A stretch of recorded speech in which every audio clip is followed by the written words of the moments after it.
Welcome, welcome, welcome. Welcome to the Radical Roots, where we dig deep to reach high. And of course, there's always progress through action. I am your co host, Payron Baxter. I'm your co-host Ram Sandoval. How y'all doing? And today is March 1st, 2026. Rom, it has been again. I feel like we meet, then we don't meet, but then we do meet, and then we somehow meet in the middle. And there's a lot of meat going on. It's a meat fest. Yeah. There's been a lot of definitely been a lot of travel for me. Mm. And yeah, I mean, were we on a week ago? Yeah, we were on last week. That's last Sunday. That's right. Yeah, so everything there's a lot that happens every day now, so it's God. hard to keep up with everything that's going on in this world. But yeah, I had some friends in town this week, and you know, got to go out to a couple restaurants, Haberdish and Supperland, and Oh, love me some Haberdish. What did you get us at? What did you get at Haberdish? we got the fried chicken, the the Can't go the wrong hot with that. Nashville hot, and the regular, and some other couple other dishes, mac and cheese, and then Supperland was really good. So like my friend, um, uh, him and his girlfriend's a head chef at a Chicago restaurant, and Mm-hmm. he's a bartender, so got to kind of hang out and had a babysitter Friday, and Oh, you kind of can't do beat that. something like adults, yeah, which we don't do very often. And then yesterday, went to the farmers market, got some fresh meat and some tortillas, and made tacos on the Blackstone. And then I went to vote real quick before 3 p.m. before the Gotta early vote. voting. I'm leaving tomorrow, so I'm out of town, so I can't. I had to do it. So there Got was to. only three things on the ballot from over Yep. here. So Same here. and I say, I mean, Roy Cooper didn't give a vote because he didn't earn it, but no one really did because I really Right. feel like no one really tried. But So in you did a it's the primary. In the general, it is what it is. I'm voting for it. you did a protest vote. That you're saying. Yeah, I guess you can call it that. Okay. All right. All right. And so what else? Yeah, so how's your week been? It was good. I honestly, we should probably jump into it. I mean, it was good. Nothing really crazy. Dare I say, I was slammed with all the stuff. Trying to keep this stuff on my back, this new stuff on my back, while you out here trying to get your business off the ground.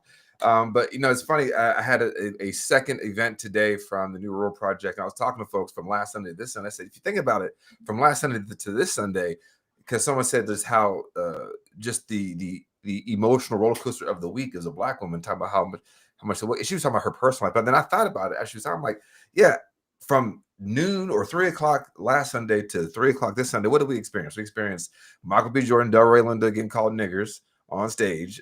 After that, right?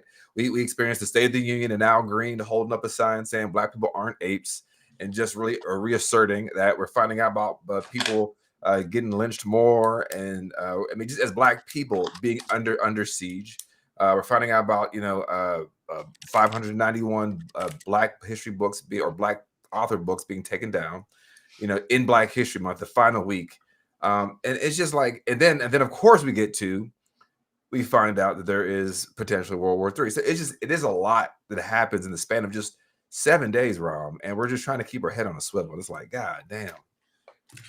Yeah, yeah. So I woke up yesterday, had a text message and said this motherfucker finally did it.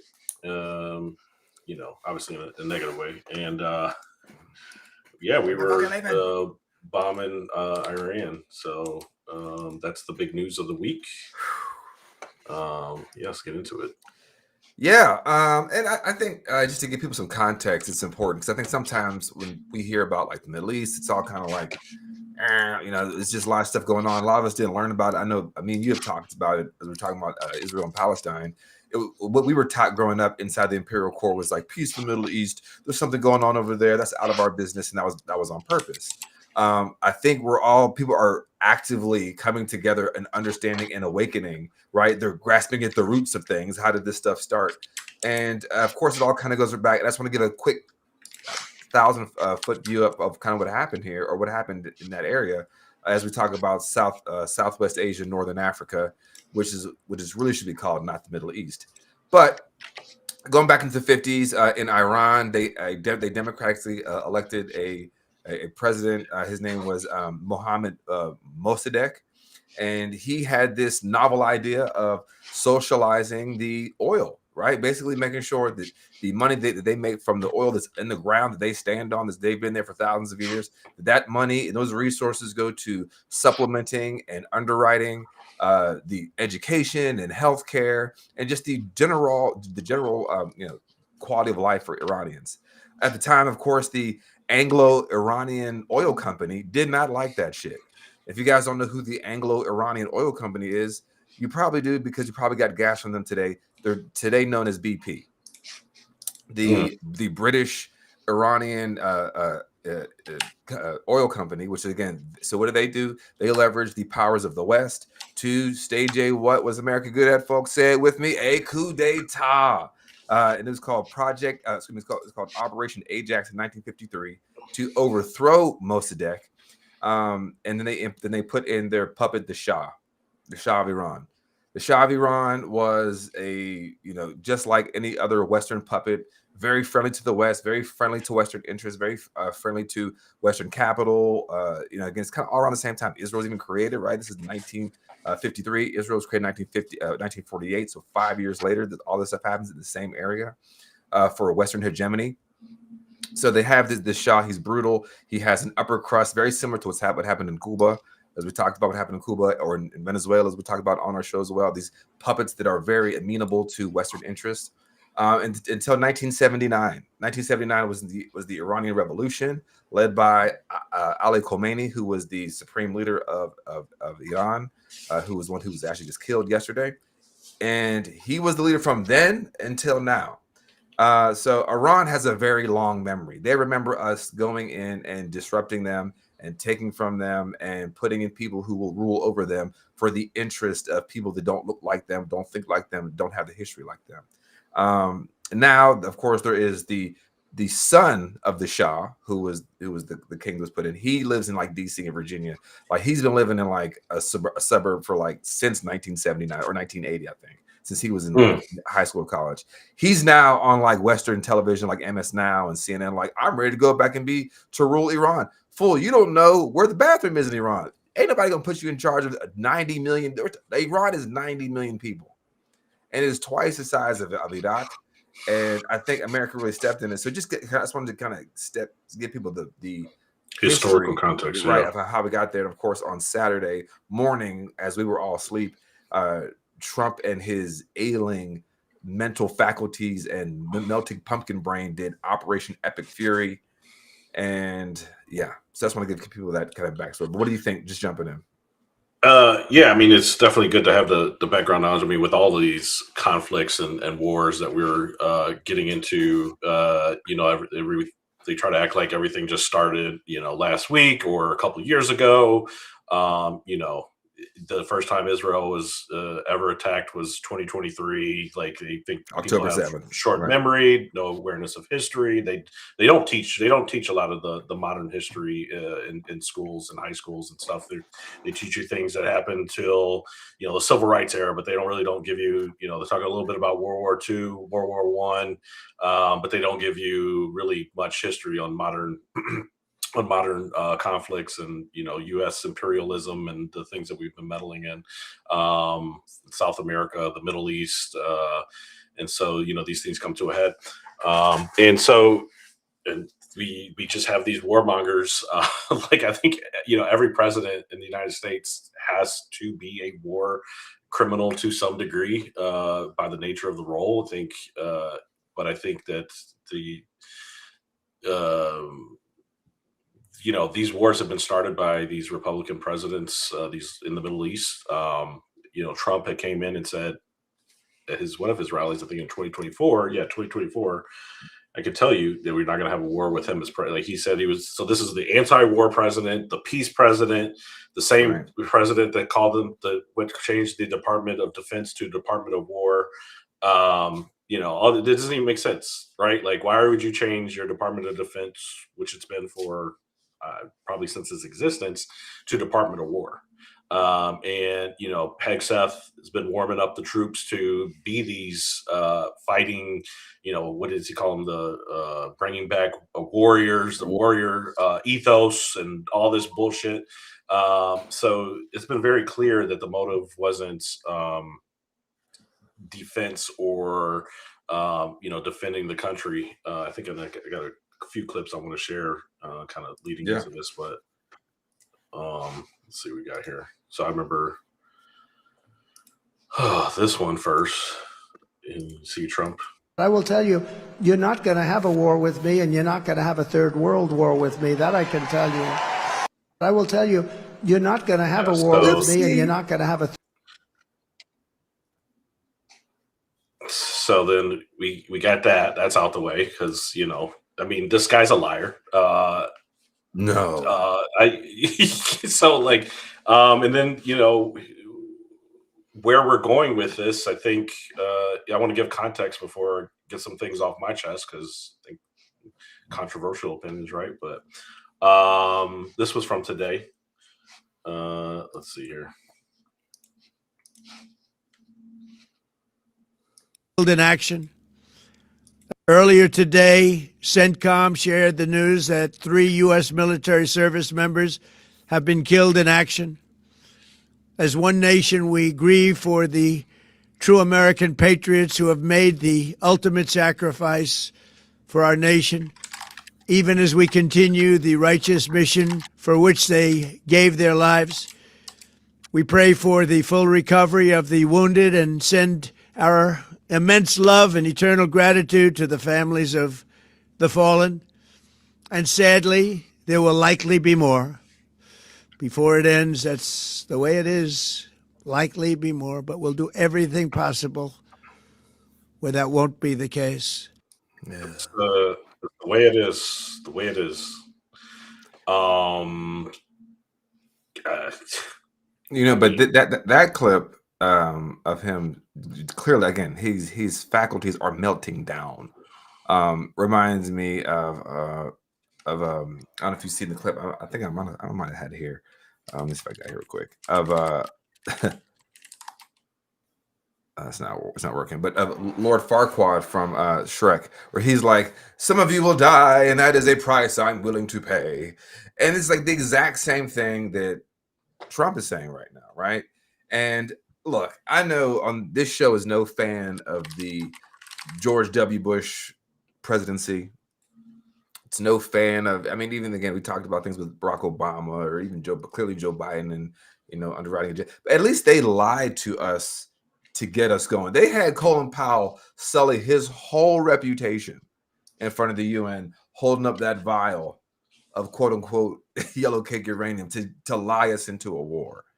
Like, they're not even doing that. They're just like, we're doing this. And it's like, get ready to die for fucking Israel, because that's who wants this. It's all in the aims of the greater Israel. Yeah. I'll tell you, at fault is if you can't hold the people that you elected accountable. So whether it's elected Republicans or Republican voters, that allow them to do this, that play in your face, send $40 million to Argentina. He's transferring $10 billion to his peace. What is it? The Board of Peace. Board of Peace. And then he's sending money to overseas from Venezuelan oil. Yes. And they're playing in your face. Like they're playing in your face, and you are in denial. You're clapping like seals, whatever you're doing. This guy is in the Epstein files more than anyone else other than Epstein himself and Ghislaine Maxwell. And I think some of this stuff fractures some of this MAGA, but in large, this MAGA and these Republicans are still on board with everything he's doing. So Lindsey Graham, who at one point said that we get everything we deserve if Trump is president, now is, you can listen for yourself. Oh, Lady G, here we go. Command. And if we lose anybody in this operation, they will have died a noble death, because they will have risked their lives and sacrificed their lives to make us safer here at home. The command. So, no, absolutely not. And then I'll give you one more Lindsey Graham clip from today. That's too many. Well, he's loud now. Once now I know. Celebrate today, but America First is to kill people who wish us ill with a record of trying to destroy us and the region, to take them off the table. Celebrate today, please, my Democratic colleagues, that the most evil man on the planet is no more. So the most evil man on the planet, all of a sudden, the Ayatollah of Iran. I'm pretty sure they've called somebody else the most evil man on the planet 2 weeks ago and a month before that. And let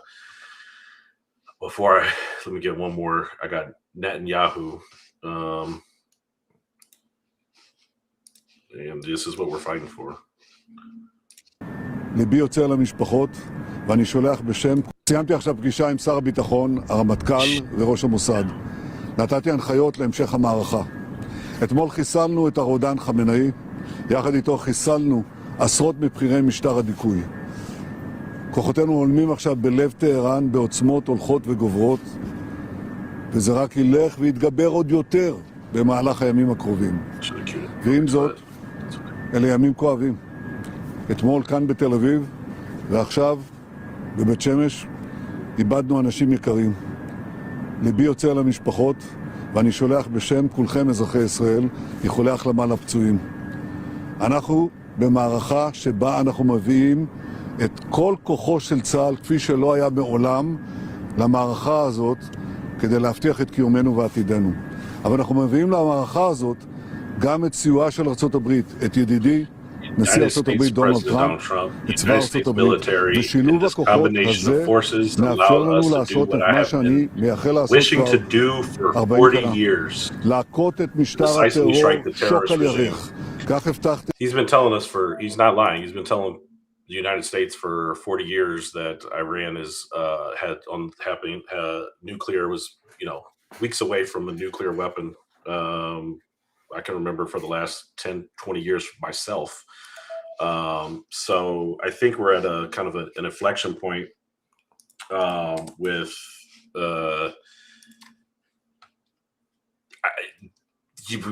we've been at an inflection point with the United States, but I think now the military really comes into question. I think first off, as I understand it, they were able to kill the Ayatollah of Iran under the pretense that Vance was going to meet with them for another additional peace talk. So they're getting them all in the room at the same time. Yeah, it's all Israeli strategy. That's the same thing as Israel did with the leaders of Hamas, right? Like, we're gonna meet here, we're gonna negotiate peace talks, and then what happens? They bomb the negotiator. Whether it be then it was the second in command, then it was the military leader who's going to sit and exchange hostages. And what do? They bomb him there. And this is very similar to any colonial project, right? I want to remind people we stand on ground of a country that has broken every single treaty with every single indigenous tribe and nation in existence, right? On Turtle Island where we're standing. So this is very colonial of how they treat people. And I know people want to talk about the three army or military folks that died, but I want to talk about the almost 80 children that were bombed at the girls' school. Yeah. I mean, right off the bat. I mean, so it was basically like the negotiation is a trap, it's a hit. And I think that it sets a precedent or continues to set precedent. Like, what does it say about the future negotiations, future peace talks, future deals, right? So if you show up to these supposedly diplomatic meetings, we might kill you, right? So how do you have these type of talks moving forward? You can't, right? You don't. I wouldn't trust America. And talk about these tough men, and when men's words meant something, and word was bond, right? And then you hear the president say, things like there will likely be more dead Americans. That's the way it is. Like it's the weather, like it's traffic, like it's nothing. Mm-hmm. He's detached. And then you hear the Senator Lindsey Graham if Americans die, it will be a noble death. Noble for who? Noble You for fucking what? go. You go, Right? Lindsay. It's easy words when it's not you or your son or it's not your blood, right? And I'm sorry to say it, but as a military man or woman, in 2026 in the United States of America, you're not being treated like a leader. You're being used like a pawn. You're an instrument, a tool, your currency, a dispensable resource, right? And they're preparing the language. There will likely be more. There will be a noble death. It's pre-justification, right? And so they told you you're supposed to follow the Constitution as a soldier, right? Or as any person that works for the federal government, they should follow the law, right? And you're supposed to fall, but now you're supposed to fall in line with Trump, who's corrupt, criminal, immoral, and then who are you flying your flag for? Who are you committing the violence for? Who are you sacrificing your body, your life, and your soul for? A Right? And they're pedophile. just so and these these men in the military, these men who are sitting on the sidelines, like you say take care of your household or you're fighting in this war, you're joining the military, but you're not a leader. You're not a leader among men. You're like no one's looking to follow you. Like you're not inspiring. So these people, you're just basically taking these orders, and just you're a follower. I'm sorry, but the military, there's nothing. How are you? There's nobody who told us how we're being kept more safe now. Now we're being attacked. Like the Americans are being attacked overseas and potentially retaliatory attacks. Everyone has to look over their shoulders now, and we're at it again. So I just don't really see. I think the people in the military have to start making hard decisions, right? Because this is, I mean, you're literally helping not even Republicans, but literally the Trump administration and these billionaires. You're doing their dirty work. You're doing Israel's dirty work. And for what? So there's nothing, I'm sorry, but my dad was a Marine. I was not, but I for good reason. Yeah, no, and again, when people are talking about, oh, we got, and this is why I never appreciated and I never accepted the bad guy talk, right? When people are like, Maduro's a bad guy, all this is the bad guy, like y'all are cuddling up to literally the Hitler of our time, Bibi Netanyahu, who is actively engaged in a genocide, bombing 7 countries prior to all of this, right? The most bombing prime minister, right? He was bombing Lebanon. We're gonna get into that in a second here, because folks are jumping in. He was bombing Iran. Remember that? All the shit, right? So like, it's this. He's the bad guy. But like, are you trying to tell me that wiping out the Ayatollah, who is an 86-year-old man? You think this country was being literally ruled with an iron fist by an 86-year-old man with cancer who's about to die anyway of cancer, and all of a sudden, but it was worth taking out him and I guess his whole family. I guess they killed his whole family too, with this precise, operation. But then you also kill a whole school of children. Yeah. So either you're precise and you can kill a whole bloodline, or you're so you fumble so bad where you accidentally kill children. They both can't be true. Either they're both intentional, you meant to kill the Ayatollah Khamenei and his whole family, and you meant to kill the children. And I think V Under the Desk had a good point of like, when you kill children, that is meant to send a chilling message down the spines of people that's saying we are killing your future. And these are the people who are trying to whip up this fucking hysterical Nazi fervor about, the people in the streets and the women are being so oppressed. So you free the women. You free the women by murdering their daughters. Yeah, I think the death toll and that was 160, and that was like at the beginning. And I don't know. I think, as you said, I think that was purposeful. I don't think it was an accident. And you say, well, that's an acceptable loss. You have it's just a calculation, right? Collateral, whether it's collateral damage or intentional. Like that's like you have to justify that. So imagine if Iran or let's say a terrorist, whatever you want to call them, blew up a school and killed 150 children here in America. Do you think we would just write it off as like, well, that's just the casualties of war?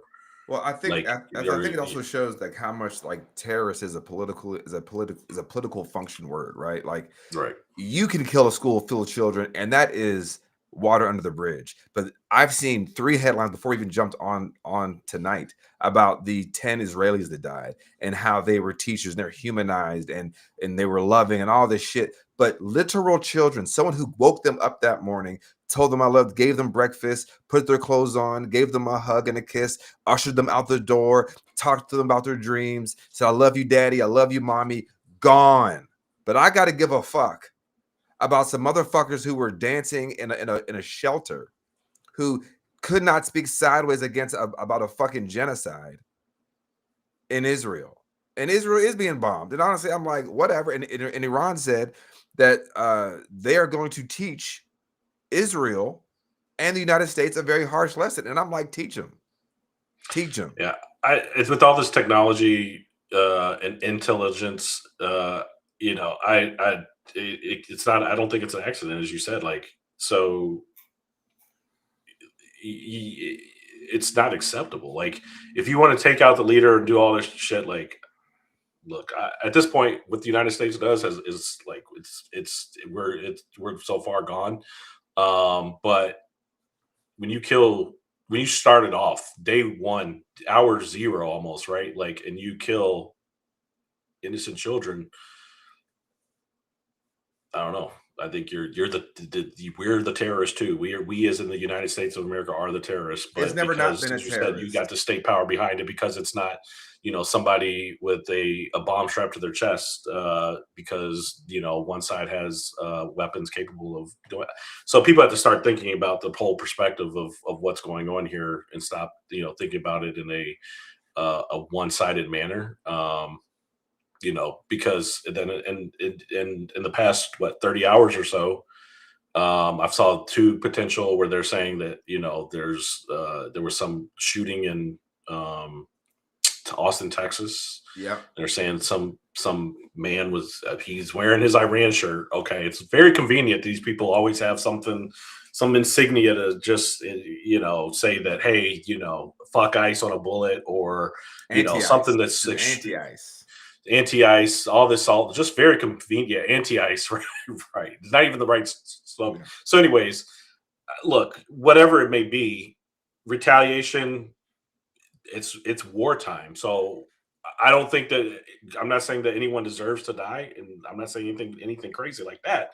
But what I am saying is that to have this expectation that we as a United States of America are going to attack other countries and start these wars and participate in these wars and fund these genocides, and then expect that there's nothing going to blow back on United States or Americans overseas or Americans here at home is blissfully, it's ignorance, right? And so now we have to be in this heightened stage, and we got Thomas, what's his name, Thomas, the 23-year-old college student who's the Homeland Security anti-domestic terrorism leader, right? So is he still there?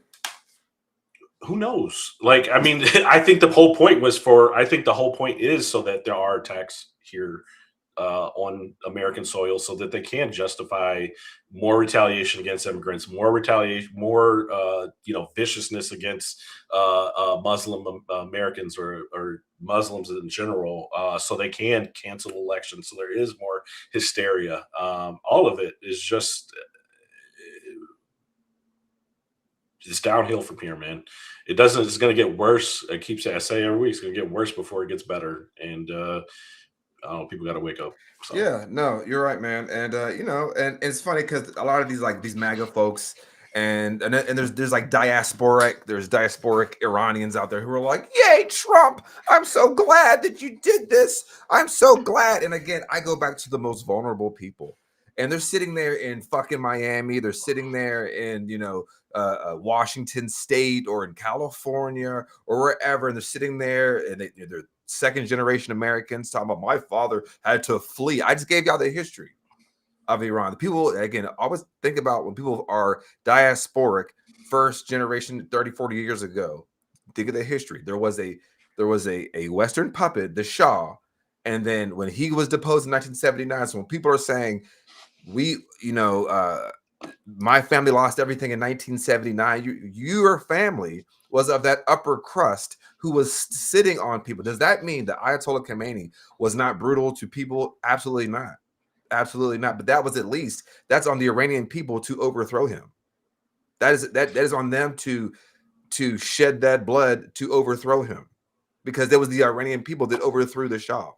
So you had these diasporic people and these MAGA types who are like, you all should thank President Trump, even though I know you Democrats and people, you should just put all that shit aside and be thankful to President Trump. I know black people, I know he's been racist, I know he's been sexist, I know he's been violent, I know ISIS has been killing y'all, but for this war, which you're going to pay for, you should be happy. You should accept it because it helps us. And it's like, you know what? Fuck you, because I'm thinking about those little girls again.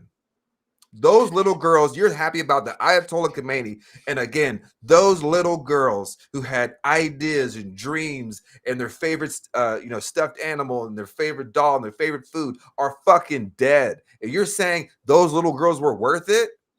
You're a piece of fucking shit. And you're living in the lap of luxury in the West or in the UK. Because we've seen them all over there in Paris and all this shit. Like, y'all are full of fucking shit, man. Y'all can have that. Yeah, I don't. This whole like facade that they care about kids, like they don't. Sandy Hook, all these Parkland, all these shoots. Like I'd be sitting here naming off for the next hour. Well, I'm talking about the diaspora people. Yeah, I get it, but I'm talking about children, and I know it's hard to like switch gears, but like when we're talking about children, like they don't care about children. They don't care about the children. No. Epstein and Trump and all these people are covering up all the rapes and everything that they've done. They don't care. They put on like they care about trans and bathrooms and drag shows and shit like that here in Monroe. But you're still supporting Trump. Like these people don't care about. They don't care. They literally do not care. There's no reason for these billionaires to care. You are a currency. You are dispensable. We all are. They don't. You don't matter. Like, and to be a billionaire, you have to be a extreme capitalist who harms people. Yeah, to actually get into that position, and then to be thirsty for even you to have have $1 billion and to want more billions. There's something absolutely wrong with you, and then to portray that you're oppressed and all. So you're 100% correct, man. But Forbes just did like how much the top billionaires make and how much they donate. Have you seen that bar graph? No, I haven't. I'm sure it's it is like so. Like the most rich, the most wealthy people. And of course, the longest one was Elon Musk. It was like 3 slides, and he gives like a 0.00003% to charity. And if that doesn't pop a hole in this whole idea of like philanthropy and this capitalistic, but benevolent capitalism. But just to go back to your point of the MAGA folks, just because I was talking about the diaspora people who are full of shit. And no, you're good. I got off that. Those people that either the diaspora people who want us to forgive MAGA, they're full of shit because they're also Zionists. And the thing is the Ayatollah Khomeini in the Iranian Revolution back in the 1970s. They were actually cuddled up with Yasser Arafat in the PLO, the Palestinian Liberation Organization. So when Israel was bombing them, and Yasser Arafat, when he was in Lebanon, they were training under the Palestinians. So a lot of these Shahist type people, they look at Palestinians as like the reason that they lost all their privileges. Does that make sense? That's why there's a lot of like these Iranians who are like, oh, we're for Israel. And you're like, it doesn't make sense. But even though Iranians are not Arabs, they're Persians, which again, a lot of us in America, we don't differentiate because we're so fucking racist. We don't realize Iranians are not Arabs. They're Persians. They are a completely different group of people, but we don't learn this shit. But the reason why is so that they play on that shit. So they've been pushing the whole, Hamas is this. And if you support, if you're against Israel, you're back. Because they've been trying to get back in power back in Iran. Like I follow this lawyer named like Ellie something. and she's full of shit. I used to like her. I thought she was like, oh, she's kind of got a good head on her shoulders. Come to find out she's a ardent Zionist.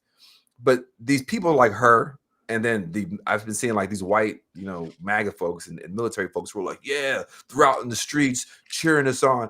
I think it's so pathetic. And I forget what's the old boy's name. He's talking about like how these people, what's his name?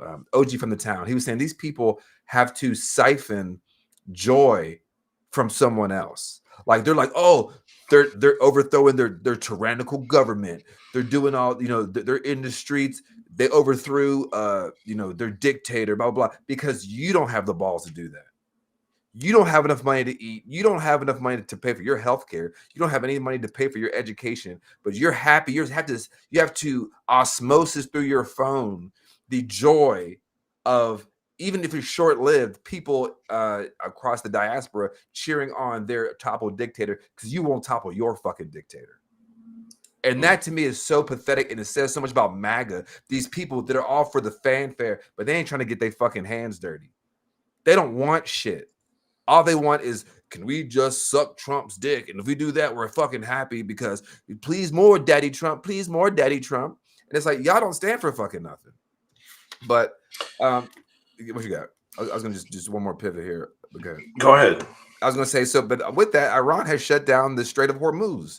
If you guys don't know what that is where a lot of the oil comes through, right? And it's shut down as of today.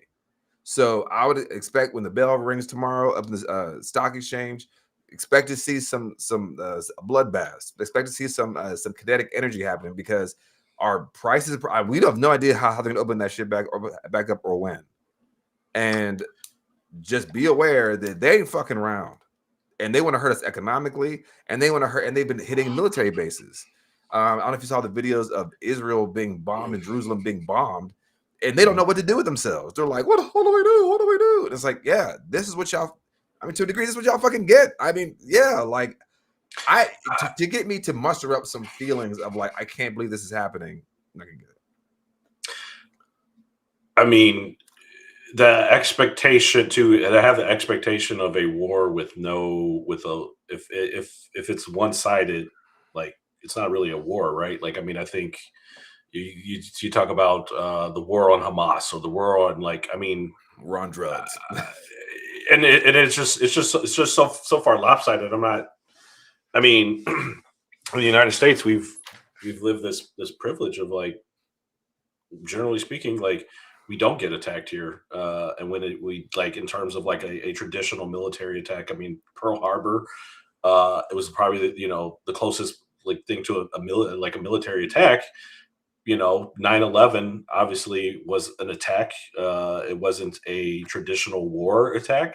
And who's behind that? I'm not going to get into all that, but I mean, the same people that we're now going to war with, I find it suspicious. We say Saudi Arabia was behind the World Trade Center attacks, and now Saudi Arabia is aligned with Trump, the UAE. So Iran is bombing, shooting missiles over there too, is in retaliation, right? It blew up the airport and hitting Dubai bases, and so yeah, I would hope that like people don't lose their lives in general, but this expectation that there's not going to be any sort of blowback and repercussion of when attack countries, like, and we talk about that they're not allowed to have a nuclear weapon. Iran, it's like, well, like who gets to decide that, right? Because Russia has a nuclear weapon. Iran, I mean, if they did have a nuclear weapon, then they might not be getting attacked right now. And I'm not saying, like, I don't think anyone should. Kim Jong-un had that shit figured out. But we're not going to war with Russia because Russia has a nuclear weapon. It's a deterrence, right?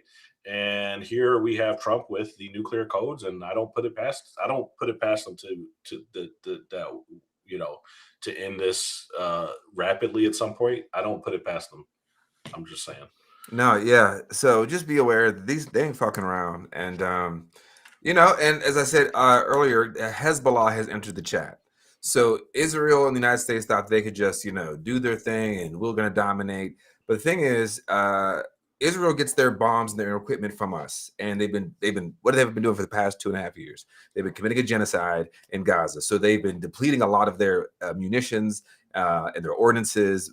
They said Gaza has been bombed like 2 or 4.5 times as Hiroshima and Nagasaki. Like the amount of times that it's been bombed, or maybe 100 times, it's something crazy like that.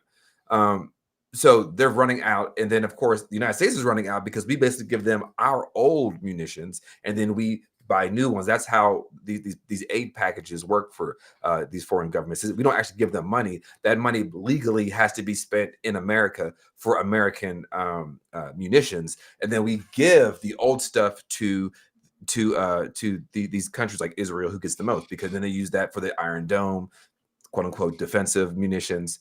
But Hezbollah has entered the chat, and what they want to do is they want to overwhelm the Iron Dome, which they have been.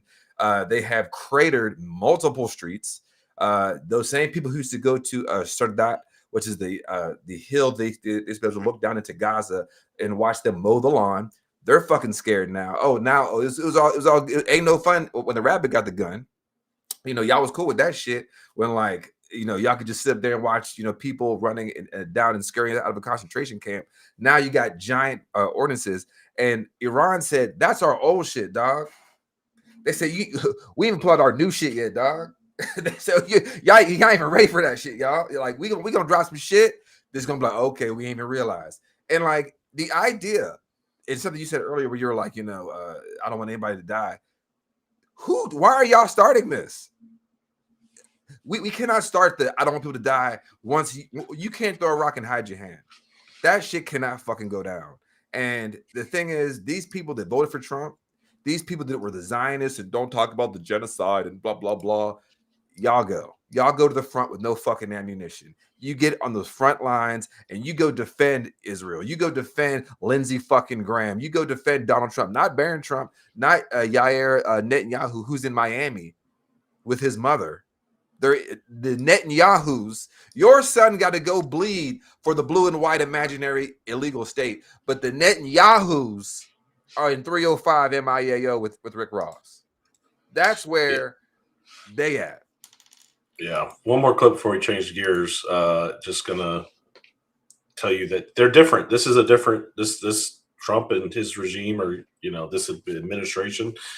They're gonna get it. They're gonna do it. They know something that apparently they're I certainly empathize with Americans who are exhausted after 25 years of foreign entanglements in the Middle East. I understand the concern, but the difference is that back then we had dumb presidents, and now we have a president who actually knows how to accomplish America's national security objectives. So this is not going to be some long drawn out thing. We've got in, we've done the job of setting their nuclear program back. We're going to now work to permanently dismantle that nuclear program over the coming years, and that is what the president has set out to do. Simple principle. Iran can't have a nuclear weapon. That has animated American policy over the past 130 days. It's going to continue to be a driving force of our policy in the Middle East for the next 3.5 years. Back then, at the same time, back then when we had dumb presidents, one, it was Bush that got us into 2 wars.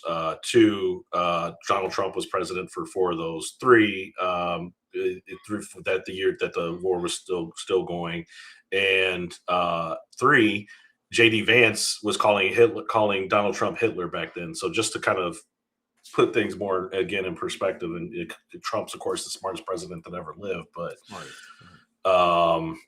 it was the same. Netanyahu's been there for like you said, he's been planning this for 40 years. The Austin thing happened. I guess there was this DC thing. I did want to say one more thing, and then we'll get to the Austin thing. I did want to say just one more thing. Mm-hmm. Kamala Harris came out. I don't know if you saw this. She came out and talked about this. Maybe it was yesterday or this morning. Basically, I think it was maybe yesterday. She was like, Donald Trump, and it's giving very corporate Democrat. Donald Trump it's an illegal war. It's a war of choice and blah, blah, blah. And it's getting shared around. People are like, okay, yeah, Kamala, say that shit, blah, blah, blah. Now, Rom, I'm old enough. I'm old enough to remember when she would sit up on her book tour and tell people, I'm not the president. when people were saying, you underwrote a genocide, you were the person that gave not only a diplomatic cover, but you gave rhetorical cover. You were sitting up here saying, you would not separate. There'd be no daylight between you and Joe Biden and his Israeli policy, right? And when she would sit there and she would get protested and people would chant, blah, blah, and she would say, I am not the president. And then those motherfuckers on social media, like the raw 2 reels out there, would be like, she ain't our president. She's a private citizen. She can't have political takes. So which one is it? You can have political takes when you're not implicated, but you can have political takes now. Like, get the fuck out of here. And this is what I'm talking about these Democrats who do not have a dedication to morality. They're not dedicated to any sense of keeping what's right at the forefront. They just want to win the political battle. The thing is, all these wars are wars of aggression. All of these wars are imperialist, disgusting, putrid acts of violence that we should all reject. But you sat there for 2.5 fucking years. And, because your boss was a Zionist and your husband is a Zionist. And dare I say, she's probably a Zionist, because in her book, she talked about when she was in college and she would go plant trees in Israel and stupid shit like that. Fuck you. And I know a lot of people are trying to rehabilitate her to become presidential candidate in 2028. Hell no. You cannot pick and choose when you're political. And the thing is, this whole K-hive that she has with these Kamala stands out here, they're full of shit too. Y'all never cared. You never cared about the kids in Gaza. You definitely don't give a damn about these kids in Iran. So I wanted to say that because I was like, no. Yeah, we and leave it at, like, after this, but like, we've been here, we've done it. Like, we tried it. It didn't work. We tried it our way in terms of like this centrist, mediocre, corporatist, mealy mouth Democratic stance, right? Because I said back with leading up to the election, when they didn't allow any Palestinians onto the DNC stage, I felt that was going to be the nail in the coffin. I said, if she loses, I think very well. If she loses Michigan, I think it's very well because of that alone. She didn't allow and she'll say the DNC, right? But she was the de facto leader of the party, did not allow any night. All you had to do, and I'm not saying that would have been enough, but you just couldn't even do the bare minimum, right? But they had Israel voice up there, but they didn't have a Palestinian voice. And like, what's the problem with having both, right? And so, and she didn't give any. She let Biden control her entire narrative, and she's her own person, and she chose to play it safe and talk about being a warmonger, the most lethal military on earth, and so she chose that path. I supported her, but because I understand the means to an end, and at the point that time I was the lesser of two evils. In 2028. I think people like Gavin Newsom, or people who are mediocre, that especially 2 years before the election, 2.5 years before the election, they need to think that they don't have this locked up. Like, people aren't just going to, give into this mediocre Democrat, like these Chuck Schumers and these Jeffries that aren't doing anything. Where is it getting us? They're not, like, it's nothing. So where are we going to get with bringing those people back in? They're the reason that we're here. Like, they allow this, like, you allow this atrocities to happen, and then in the next one, then it's all allowed. So, and don't forget, they were about to vote on the war resolution powers, right? And then they slow walked it. And who was killing it? Who was killing Ro Khanna and Thomas Massey's checking Donald Trump's War Powers Act for him to not be able to go to Iran? Chuck Schumer and Hakeem Jeffries. The people, and Fetterman said that he would, but the thing is, they never got around to it. So they were just dragging this shit, and now we have dead children, and you want me to sit up here and be like, these should be the leaders? When Chuck Schumer said that, going back just on Chuck Schumer, when Chuck Schumer said that every time we lose a Jamal or some other ethnic name, we're going to gain 2 people in the suburbs, and then that didn't fucking happen, and he lost the Senate, he should be out. When you fail at a job, you should be gone. You shouldn't stay the leader. And it's the same thing. Go ahead. No, and I was just gonna say, like, and all this like AIPAC influence and this allegiance to Israel, like, mind you, Like, we pay for Israel's healthcare, basically. We pay for their Correct. they fund all of their companies to come over here to America and basically give, like, they fund everything for them. We do not even get the benefits that Israel gets. So it's, it's like I understand that having allies in the Middle East, I understand like having intelligence, but this isn't that. This is something far beyond that. And people need to realize, they need to get away from this idea, including Jasmine Crockett, this idea that we have to. Jasmine Crockett.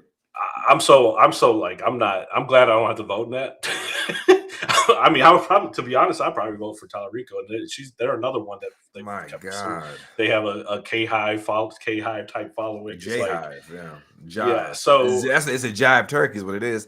Yeah, her answers are terrible. Why? You supposedly don't even have any. Who's funding you that you have to feel like? I think it's for the love of the fucking game. Water. It's for the love of the fucking game, man. She's like, you know what? Like, look, I'm down. Our ties to Israel, they have predated me, and they will move past. Like, what is wrong? And then Lanisi was like, well, why?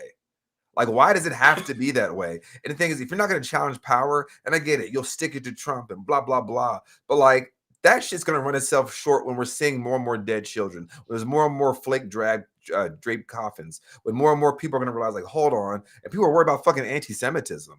Let me tell you something. Those fucking MAGA folks who were already Jew haters, they were already anti-Semites. When their sons and daughters are coming back in those flag draped coffins, and you got Netanyahu saying this was the price that we're willing to pay because we can't fight our own wars because the most of our people who are in the IDF right now are reservists who have to fly back in from New York and from Switzerland and all the other places where they're at just to fight in this war, and they're out of shape. So we need your sons and daughters who are 19, 20, 21, 22.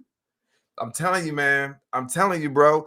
And the fact that you got Mike Huckabee's the Droopy the dog looking ass talking to Tucker Carlson saying they can have it all. People ain't going for this shit, dog. But there was that study from Princeton, I think a few years ago, that said that there's almost a 0% correlation to the way people feel about issues that relates into legislation. 0%. I can't remember. It was a few years ago. And that is scary because, like, going back, the majority of people want universal health care. The majority of people didn't want, to do these wars. The majority of people didn't want to bomb children in Gaza. The majority of people do not want this war here. So we have to ask ourselves, when you're putting your hand on that Bible and you just got out of basic training and you're about to go get deployed, whose interest are you in? And the old adage is, yeah, we have a military, but the military serves our corporations. They serve the interests of our corporations. I just gave y'all the backstory of BP, the Anglo-Iranian oil company, the AIOC. That was who we deposed the democratically elected president of Iran. So we understand that's who our military serves. They do not serve us. And I got some shit earlier today, and I'll let you have it.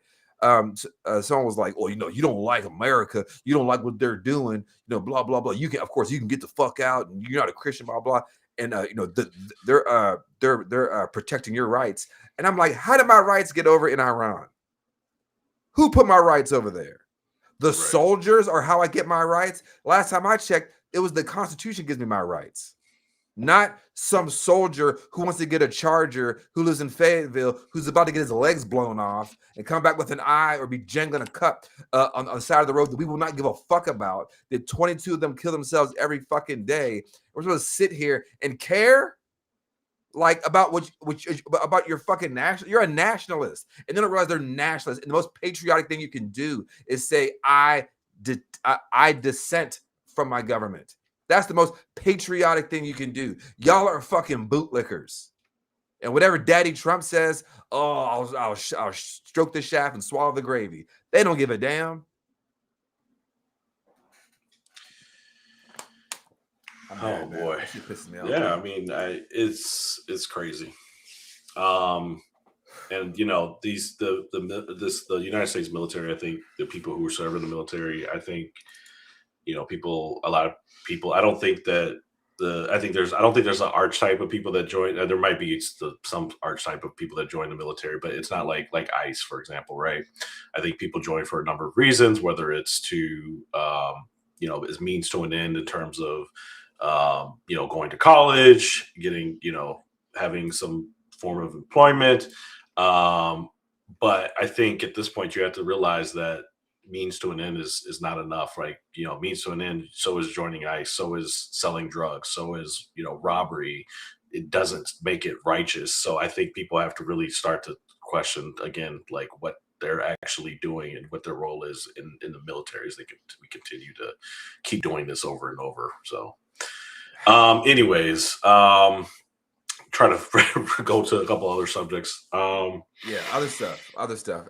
Now, one of our other favorite topics that I'm gonna let you rock. Kasim Rashid, he did have a tweet I want to read. He says, "Times like these, I'm so glad Merrick Garland stuck to norms and refused to prosecute Trump for his many crimes because, yes, while we are facing the very real threat of global nuclear war, at least we don't have to have the shame of a former president sitting in prison.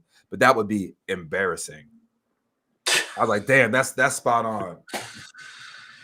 Like, just think, if Merrick Garland, if one of Joe Biden's biggest errors was to have Merrick Garland be the attorney general of the United States of America.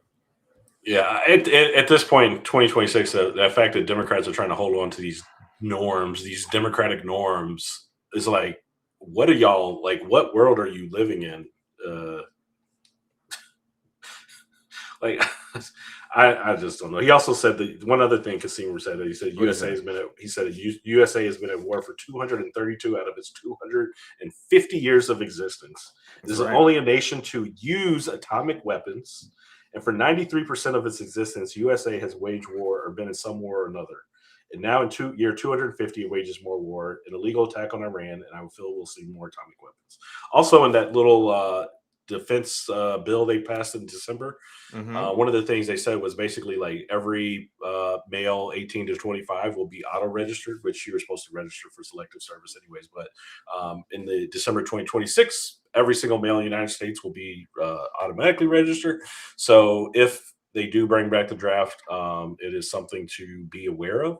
I do think a lot of these wars are, and we can talk about this a little bit too, but they're requiring less boots on the ground. They're becoming more these drone, air-based attacks. And now they want to bring AI into the equation so that AI can make the decisions of who to kill and not. Claude, right? If something, yes. Well, Claude declined to be involved with autonomous military decision. Yeah. And so Anthropic, they declined, and they declined to participate in mass surveillance. Meanwhile, they said they used OpenAI. They said they used Claude to get the Ayatollah.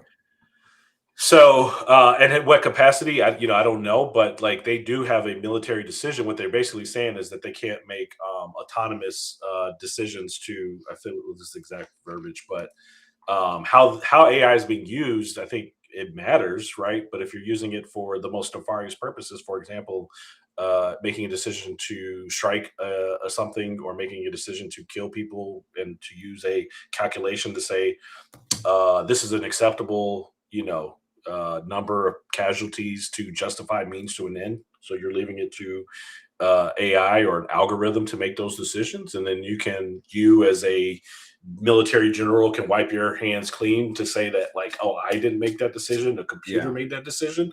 Like, that is where we're going to, or like this mass surveillance of using. So like the way AI works is not designed for. We're still not there. It's all just basically, it's like predictive text when you're typing your on your little iPhone, right? Like, it's not. Well, I heard that, like, when they were running the scenarios in the war games, that like it kept going to the nuclear option. It kept going. It always ended up with the nuclear option, and then on top of that, it never surrendered.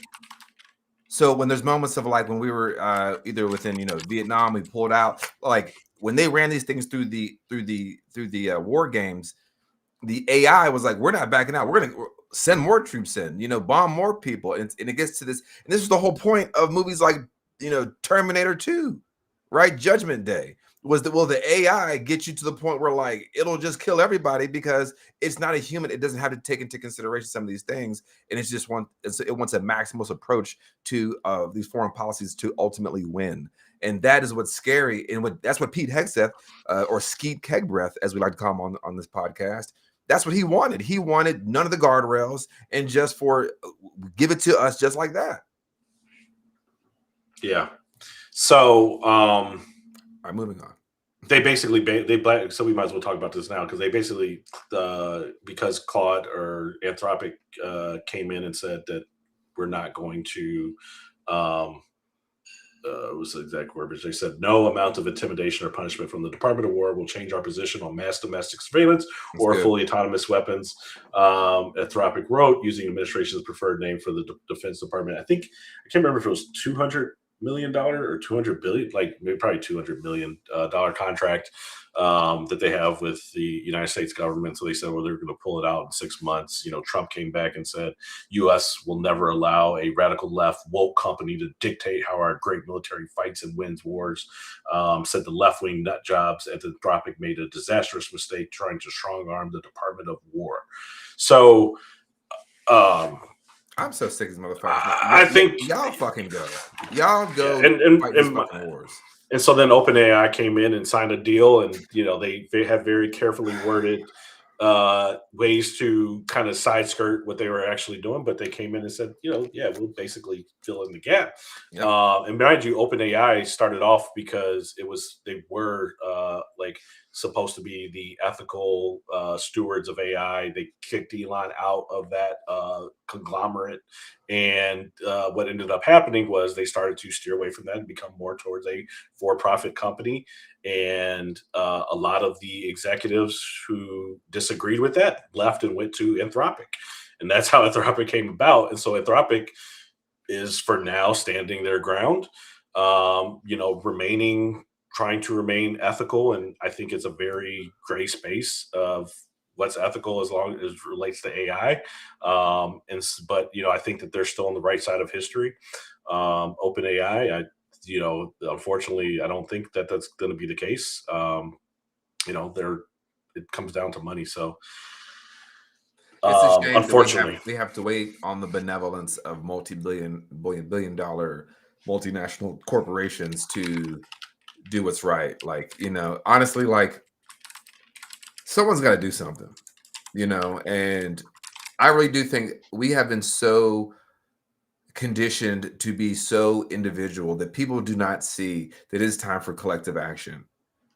People are unwilling to boycott stuff. They're unwilling to not shop. They're unwilling to forego having some of the nicer things. They're unwilling to not buy nicer stuff. It's like we're unserious. As much as we hate Donald Trump, as much as we hate this administration, I just don't think that people are actively in that fucking mindset. I don't think that they're serious about that shit.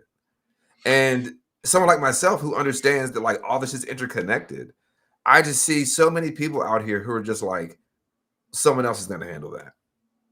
And it's going to take all of us right now to say this is enough, and especially white people. But they for damn sure got to do this shit, because if they don't care, then nothing's going to move, because no one else rejected this like black. And it doesn't even need to take 50% of the country, and that's crazy. It's like they say something like 10%. I think they said 5% can be a revolution. Yeah, 3.5%. Y'all stop being like these slaves to consumerism. Put it down. Stop shopping at Target. Change some habits. Stop spending money on Paramount. Stop spending money on all of these things. It's it can. If you can in the time of nonviolence, it's probably passed. It has passed. It has passed. It just, we do not get out of this at the voting booth. The time to these labor unions, and it's just they're killing us softly, and they're chipping away. And Democrats are walking us to this slower death. Because the Democrats want to make deals with the fascists. The Democrats are not actively trying to fight the fascists, and that's the problem with the liberals. They are not trying to challenge power. They just want to wield the power. And on top of that, what we're seeing, these people are actively not going to get rid of ICE. They're not going to not want to bomb Iran. You just gave us a rundown how Kamala Harris on that stage was like, "Oh yeah, I'm going to have the most lethal fighting for." We're very unserious. These people, they're going to keep giving the police and the military and ICE more money, because it's been going up since Obama was in office. How much money ICE has gotten, and Border Patrol. So we have to be willing to say, if this whole shit's going to continue on with the blood of our children to be the oil of the machine, I say no. Democrats have to act like they are going to hold these corporations and these individuals accountable when they take power, or regain control. They need to be acting like that. Saying that they need to be out there saying that, like, we will hold these companies accountable. Whether it's the antitrust with this conglomerate, that's media conglomerate, that monopoly that's being developed, or that's really already been developed, or whether it's OpenAI, potentially, breaking ethics law, or privacy laws, Elon Musk, all of these people, right? And to put the fear, and I don't know, they seem to be playing patty cake as if, one, we don't want them to think that we're going to do that because they're going to spend more money to keep Democrats out. I mean, look, these people are actually committing crimes. The entire administration, they're committing crimes, and this idea that they're just going to walk out when the election's over, whether or not they lose on paper and on the results, is just not realistic, because these people are actually committing felonies. But maybe they think that it'll just be another Merrick Garland, and we'll just we keep the norms of democracy, and we'll just go back to the way it was, and the Confederacy will live on, and we'll be back here in 50 years. It's just crazy to me that people are just delusional, and individuals, these citizens, don't want to hold people accountable. They don't want to stop spending money. They don't want to change their habits. They don't want to do anything. And then we're going to end up in this violent, where they're committing violence, continue to commit violence against American citizens, and just let us continue flailing through having no health care, no education. I'm sorry. No, you're right. You're right. And I'm just gonna just put icing on top of that cake of what you're saying. I found that the article. So it's a 2014 Princeton Northwestern study by Gillens and Page, and they found that on average, citizens that have a near zero influence. The reason I'm reading this to y'all is because we're not mad enough. Citizens have a near zero influence on U.S. federal policy. They analyzed 1,799 policy issues. 1,779 policy issues, and they concluded that the economic elites, the 1%, the parasite class, they actually get their interest more meted towards than those of us who make up the 99%. When it comes to zero impact, they found that when preferences, the bottom 90% of income earners conflict with economic elites, the average American citizen has statistically zero impact on legislation. Economic elites, business oriented people, they have a substantial independent impact on government policy. So these are your CEOs, your C-suite, the investment class, your Wall Street bankers, your Wall Street class, your bankers. These are those people. Status quo bias. The political system heavily favors the status quo, meaning popular, large-scale support for policy change rarely translate into enacted law. Low-cost future. A separate Princeton study regarding environmental legislation found that the transition to net zero emissions is technically and economically feasible. So basically, that's just to say that could happen. The point is that we keep thinking Democrats or that person or this person, they don't listen to us. And in fact, when they say that my constituents of my town might be like here in Union County in our districts, they're not responding to the people. They're responding to the people that own our towns, the people that own the construction companies, the people that own the businesses. I'm not talking about the small businesses, the large businesses. That is who they respond to. So not even the Republicans. When they say, we're in a red county, they don't give a fuck about the Republican people. They just use them to get the votes, and then they do the bidding of those who give them the biggest dollar when they go to Congress. We're not mad enough. We're sitting here still thinking, why and Hakeem Jeffries and Chuck Schumer and Kristen Gillibrand and Valerie Foushee and I think, and I said this in one of my smaller episodes, but this is like Zoran Mamdani. He's up there in New York, and he's like, hey guys, I just basically I just stopped the orphan killing machine. It took 5 minutes, because he is not responding to big money. He is responding to people. That's why it's so refreshing. That's why there was these MAGA Zoran Mamdani voters. Yeah, the Republican voters have shown that they are not willing to hold any of their elected officials accountable. And so, Democrats, we as Democrats, or people who identify themselves as Democrats or left, whatever, leftists, liberals, who are trying to hold Republicans accountable is a fool's errand. Like nothing that we say is going to change, and so but we do have to look at the Democratic Party and the people within it and hold them accountable and stop acting like that because we're holding people accountable, that we're going to cause the somebody to lose the election, or the Democrats to lose a 1-seat majority, or whatever middle ground that we can hope to keep some normalcy in the sake of, for what, I don't know. So I don't want to hear anything about people criticizing whether it's Kamala Harris or Gavin Newsom or Chuck Schumer or all these people taking APAC money. Is APAC money, is that going to help us influence policy to help us get healthcare and education being a top priority? Israel, right? So Israel gets all that. As Chuck Schumer said, that's his number one priority. The highest ranking Democrat in America says his number one priority is giving Israel our money. So be mad at that. Be mad, y'all. And I think it was the Jam Pod, and they were talking about why are you guys endorsing Gavin Newsom in 2 years? And they were because people I saw where they criticizing Hassan Piker, which whatever, but he was basically saying I would vote for third party if the election was. I think the important thing that people the important tidbit is that he was saying if the election was today, and I think that people like Gavin Newsom and all these people who think they can be centrist, play monkey in the middle, play both sides, they think that they can waltz into a primary and into the general in 2028. No, they need to be thinking that the people are not going to take that anymore. You need to have a more progressive stance. You need to, and it's not where he said he's not going to take APAC money, but then he kind of fumbled the question. So let them figure it out. People need to think that this that statistic you said that have zero influence, zero is nuts. And I don't know if it mentioned what the effect of Citizens United. I'm sure that has something to do with which is only a few years before that. That's a few years before that. So we have to understand that people like a Gavin Newsom and Pete Buttigieg and Kamala Harris, this day of MAGA so bad, Republicans are so bad, you'll vote for us out of protest. That day's come and gone. And what I've said before is that what is the agenda? What's your plan for the future? What's your vision? One thing, and I've used Mamdani as an example, is that we knew his vision. We're down here in North Carolina. I knew what Zohran Mamdani's vision was for New York City.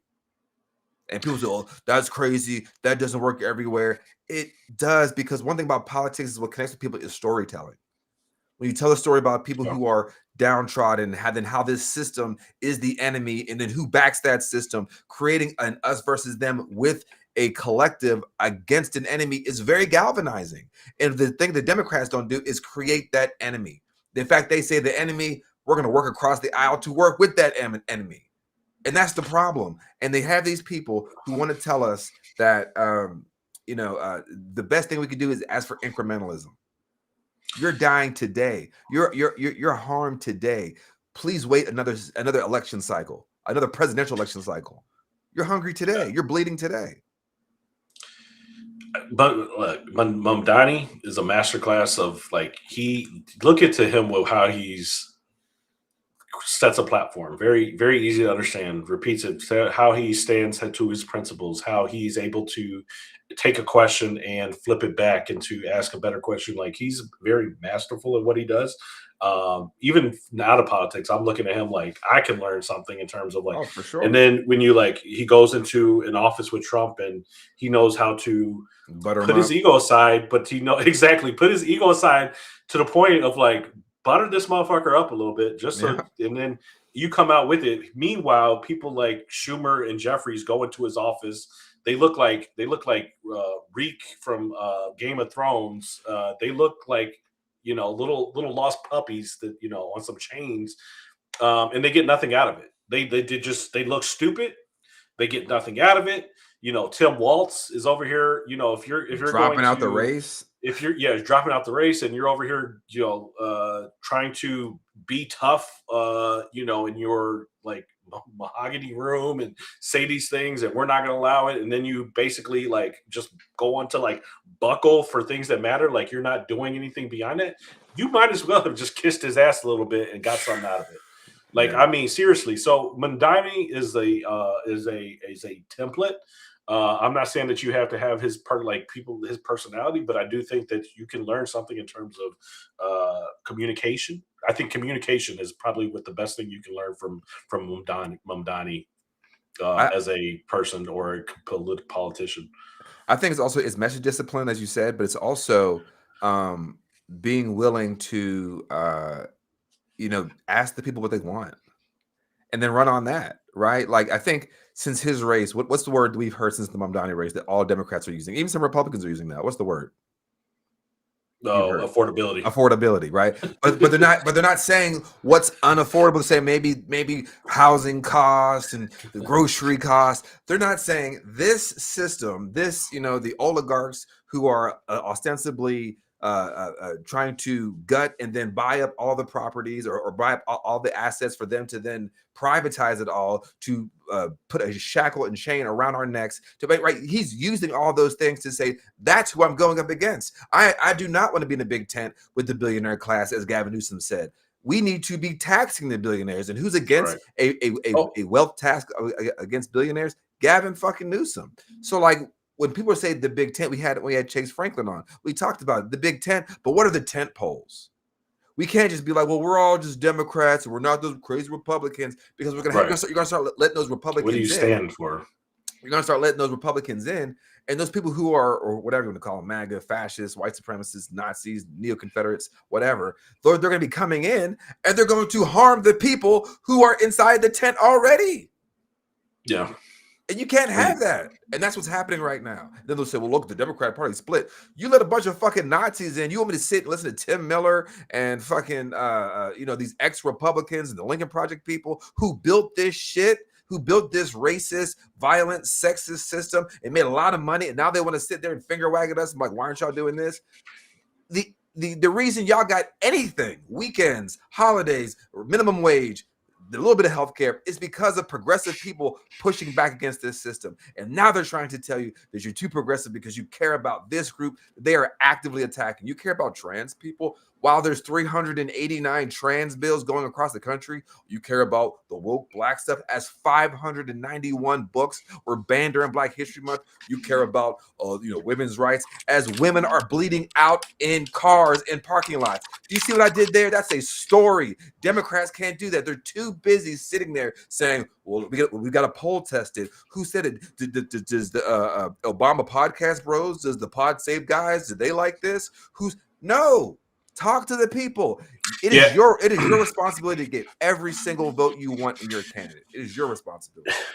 Yeah, we're focused on this country is focused on the wrong 1%. We got more bills about trans, who's 1% of this the population in this country, and how many bills do we have focused on the top 1%? They were all tax cut bills. They're anything that's related to, for example, the Ellisons buying, taking over this Netflix deal to acquire the Warner Brothers, right? Monopoly, antitrust. I mean, corruption, Israel, corruption. This is Trump's buddy. Mm-hmm. I mean, Trump was going to, when Netflix was trying to buy it, I was like, well, I mean, they're not, who's going to allow that? Like the FCC, the FTC, the DOJ, I feel like they're going to block this regardless. Like, if that's not what they want, like, why in this corrupt government, like, why would they even allow that to begin with? So I'm surprised they even bid more money, but they bid so much money because, and who's involved in this deal? Saudi Arabia, UAE, the Ellisons, like all of this new power, basically this new alliance, or I don't know if I'd call it new, but this power alliance that Trump is behind, his cronies. I mean, like, the laws that are in place for this to prevent the 1% becoming this like superpower. No, these individuals have more power than the government. They have more power than all the people of the United States. So we're focused on trans. We're focused on transit ban. We're focused on the woman running in Monroe, the crazy lady that has nothing to say but Ball, talk about Michelle Ball, right? Just talk about drag shows. Like that's the only thing she has to offer for her. Well, they don't want candidacy anything for the city I council. keep saying that these people don't want anything. So we don't want anything. You have to create a problem. And when I'm sure she's some sort. I mean, these are all bullshit fucking people. But when you again, what I say is really hard to sell Republican policies to Republican citizens. So what do they have to do? They can't say, "Hey, can we give your tax dollars to Elon Musk and Jeff Bezos and Mark Zuckerberg and Bill Gates, who are all in the Epstein files and they like to fuck kids? And can we give your money to those people?" So what do they say is, "Don't you hate DEI?" The reason you don't have things is because a black person got that job. It's because we let too many Latinos across the border. Joe Biden opened the border. Doesn't that scare you? That does. That trans person is going to rape you. Aren't you afraid of that? I am afraid of that. Okay, give me your power. Give me your vote. And then I'm going to, the first and only thing I'm going to do is give tax cuts to those people that are eating your fucking children. That's it. That's why you can't tell me what's the next legislative goal for the Republicans. After the big, beautiful bill, the big bullshit bill, what's next? They blew their load. That's it. They're empty. Balls is empty. That's it. They done. Ate the cigarette time. That's it. They have nothing left. There's nothing left on the legislative calendar because that was the goal, was to get Trump in. They're going to use all these fucking smooth brain motherfuckers during the election, scare them up. She's for they, them, and he's for you. Kamala's going to give transgender people surgeries in prison, all this shit. And Joe Biden's the border's wide open, all this shit. And then they got it within the first year, the big, beautiful bill. And even got some Democrats to sign on. Yeah. And it's like, and the crime was that the arena was not Arena's law. What was it? Not Arena's law. Like one of the whatever. Oh, they're ready to get rid of every single immigrant. God damn it! If you wouldn't have fucking said that, I would have told you. Lake and Riley, the Lake and Riley Act. Yeah, got Democrats for that shit too. But where's the Renee Good Act? Where's the Alex Pretty Act? About how ready to get rid of every single immigrant in the country. Ready to, look, criminals exist in every, and of course, you have to have immigration, some sort of some laws, but you also have to fix these things, right? Like, and anyways, last thing I'll say is, with this acquisition of or potential acquisition of Warner Brothers, which includes CNN, HBO, Scott Jennings Hour. It's going to be $111 billion. I saw something where it says, well, it's not a done deal yet. They got to go through regulations, and the federal government's not going to do anything. I think they were saying like California can try to block it and investigate, but it's like people keep pointing to laws. It's like, the Constitution? They're not following the Constitution. They're not following any laws. So the idea that you guys keep pointing, it's against the law. It's like, that's against the law. What are y'all talking about? Don't do that, Donald Trump. Republicans, you guys are breaking the law. I will say YouTube's next. There's no way that they're going to let these Don Lemons and these, Payron Baxters and Joy Reids and Midas Touches continue to spread their leftist propaganda. So it's only a matter of time before they force Google into doing something weird with YouTube. So I will say that that deal is probably going to go through, and the media will be owned by basically two. At the top, it would be basically family. Basically like two families. And that's the playbook. That's literally the Nazi playbook to control the media.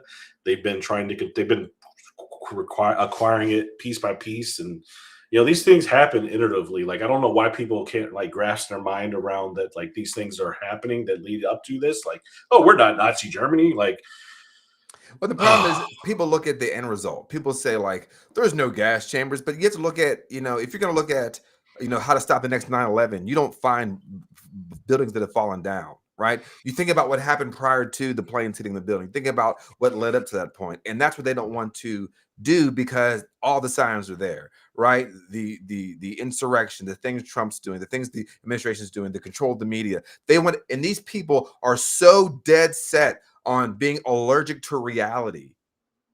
And we have to try to, give them the facts because they cannot take that, because all of this shit is a narcissistic behavior behavior pattern. Is these people, like, they don't want to accept the harm they've done, and anything that holds them accountable, they want to destroy those things. Even if it's the government itself, even if it's the country itself. This man who did the biggest whiny titty baby, they're coming after me the whole fucking election. These fucking poor white people that feel like they're coming after me, the immigrants and the blacks and the trans and the gays and the uppity women with their fucking abortions. They felt like he was their man. They felt like, I'm going to invest in him because if they're coming for him, they're coming for me, and he will tear it all down, and I won't have to do that. And if I rape my daughter in Arkansas, and I'm a pastor, and I don't want to go to jail for that, I'm going to vote for Donald Trump. If I stole from my business in Tacoma, Washington, I'm going to vote for Donald Trump. If I am a fucking racist and I got fired from my job and I just want to lynch niggers, I'm going to vote for Donald Trump. Yeah, I think, yeah. And they can't deal with that shit, man. It's like, I'm over this. I'm over the whole, like, we have to understand them. We have to. Yeah, no, it's like trying to argue with Republicans or like even give them like this, like the idea that they are like they have something worth debating. Like, I haven't talked to a Republican that's actually had who's not. I don't. Oh, where'd you go? Yeah, the only Republican happening like the only Republican like are ones who the only Republican that I've been able to have a conversation with and like is ones who don't really vote Republican anymore or are anti-Trump, right? Anything else is like, it's futile. It's a futile to engage with these people. You have the moral high ground when like. You have the moral high ground against when you're talking to these people. There is no ifs, ands, or buts about it. Like, they are defending a criminal, pedophile, warmonger, and monster, they want to. So racist. Having these arguments, it's like, right, because it's in them. Even us talking about it, it's like it's at the point where I'm just so frustrated that like it's almost futile to even. So like, I hope Democrats stop playing. Like, I guess my goal is for Democrats and liberals to understand that like the fight right now is within this Democratic Party or whatever comes out of whatever's about to happen. Right. It's not, the fight is not with it's a futile fight with Republican. Yeah, because they're going to eat each other. They're going to swallow and chew each other up and spit out the bones. And that's what's happening right now, right? Like, these people, like that day you text me about the shooter on Mar-a-Lago, he was a disenfranchised white man Trump voter. In fact, his family said, they say that he loved Trump so much, I can't believe he's doing this. And guess what? Trump's economy and Trump's world got him so fucked up that he went down to Mar-a-Lago with a goal, with a plan. And that's going to keep happening. That's going to keep fucking happening in a country where there's more guns than there are people. That's going to keep happening. And it's up to them to figure that shit out. It is our responsibility as Black and brown people, as people that are of conscience, people that want to build community, to imagine something better. Because these people, the best they have is yesterday. The best they have is a nostalgic time that they didn't even live in. The best they have is Donald Trump. Yeah. Which is, I mean, that says a lot about you as a person and your mental acuity and your intelligence. I think it's kind of a pitiful and moral, like, it's very morally bankrupt, morally questionable. Yeah, morally bankrupt is a better way to put it. What were you showing me? What happened? Oh no, I just happened to open my phone and it's like, look, let me tell you something. Iran ain't fucking around. I just open up and there's like these hypersonic missiles, and I'm like, God damn, that shit. I don't know if y'all can see this. Look at these stripes across the sky. There's like some out of a fucking Tron movie. Is that real? Yeah, that's over the skies of Israel. Listen, Iran said we gonna pull out our new toys. Y'all fucking with us. Y'all fucking with us. Y'all fucking with us. So we're gonna keep our eyes on this, folks. Please stay safe. And as people like to ask me, what can you do? Your power, you have power. Who told you don't have power? Right? You live somewhere, you impact somebody, you guys are smart, you guys are compassionate, you have big hearts, big minds, and even bigger potential. So please make sure within your communities, make sure within your homes, make sure within your lives, you're impacting people, sharing the information and organizing, because they don't want us to know how strong we are. There's so many more of us. There's 900 billionaires in the United States of America. There's 350 million people. We can overpower them. We do overpower them. What is a billionaire if you stop believing in money? What is a billionaire if you stop believing in their system? It is time for us to find our collective action and to say no. To say no. And it's little acts of resistance. It's like what's happened on the Gerald Ford. I don't know if you saw that. They're clogging up the toilets. Like that. Look, we're gonna stop the Louvre from having. Have you seen that, Ron? No, I don't know what you're talking about. So the aircraft carrier, the USS Gerald Ford. Mhm. I don't know if this is like a slight mutiny or a slight like internal bug in the system. We're gonna try to delay this shit. But they were purposefully putting T-shirts and shit down the toilet, so the wait time to use the bathroom was 45 minutes for piss or shit. So people are sitting there like, gotta go to the bathroom. Like, you can't be war ready if you're covered in shit. So like, I don't know if that's a slight act of rebellion, but little acts like that is what you got to do. Show up, disrupt some shit, and as soon, and unfortunately, there's got to be more direct action. I even commented on your post, Rom, where I said I don't want to be so radical that I believe that electoral politics doesn't work, but I also don't want to be so naive to believe that after voting there is no place for direct action. We got to hold both, right? Definitely got to vote, register, get folks out there, right? Well, we can't register here in North Carolina anymore, but like, go vote on Tuesday for the primary. But beyond that, like, also disrupt some shit economically, physically, socially, create friction. Don't be afraid of that. As one thing Rom, and I'll get you Rom. One thing Rom has always said: the easiest day is today. It gets harder tomorrow. It gets harder the day after that. So the easiest day for you to kick up some shit is today. I like how you I like how you give me a better quote. I like that. That's you said. You said that. Yeah, like, that's the best way to put it.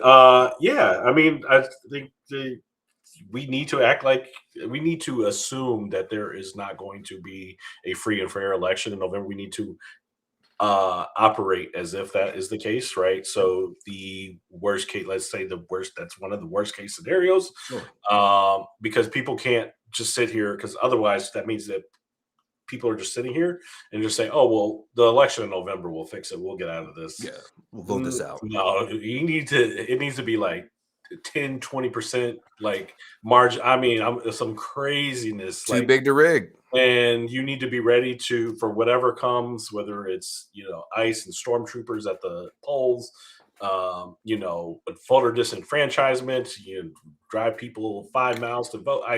Whatever it may be, wait in line for hours. Like, unfortunately, like, that's the reality. Withstand bomb threats on the election day, all kinds of shit, right? Yeah. Anything you can think of, and following the election of,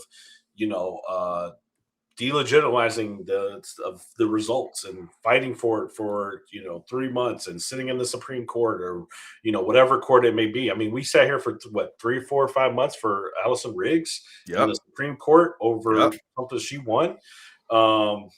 Woodson Bradley sat here for 3 months for something she won over 200. So like she got in by the hair of her chin just because they were kind of sleeping at the wheel, and they kind of basically confirmed her when they weren't paying attention, because they could have held it up for even longer, Republicans. So I think it's it can't be that close. It can't be, that close is my point.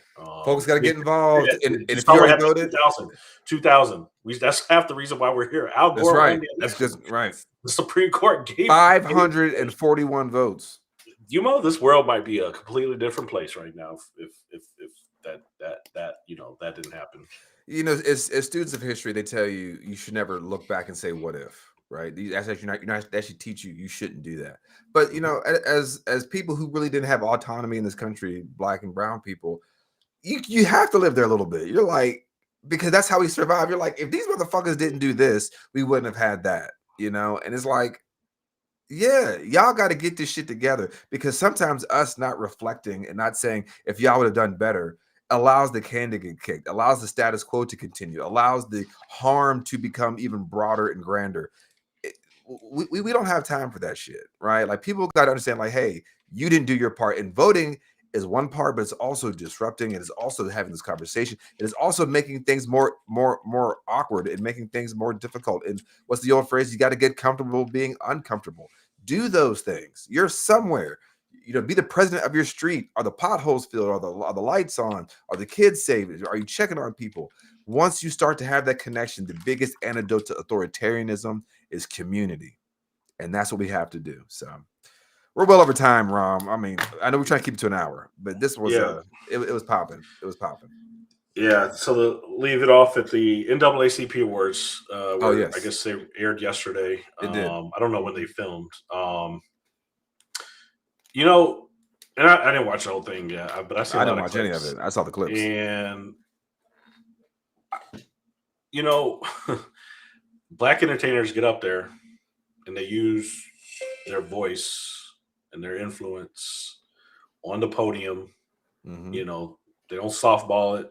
Mm-mm. They don't skirt it. They don't act like these things aren't happening. Mm-hmm.